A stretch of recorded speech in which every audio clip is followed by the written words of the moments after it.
ibenta namin. Makalipas ang ilang araw, natuwa ako kasi pinuntahan ako ni Martin sa bahay. Masigla na siya ulit. Hoy siraulo! Kamusta ka na? Ayos ka na pa?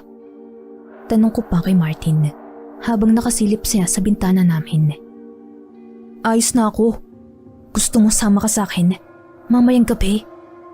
Yun agad ang bungad nito. Manguhuli ba tayo? Tanong ko. Gagi, hindi. Makikilamay tayo. Patay kasi tito ni Jeff. Di ba kilala mo naman si Jeff?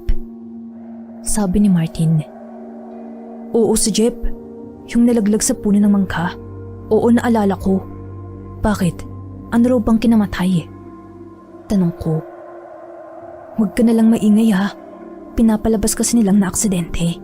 Pero ang totoo, nagpakamatay. Paano kasi? Para siyang nababaliw.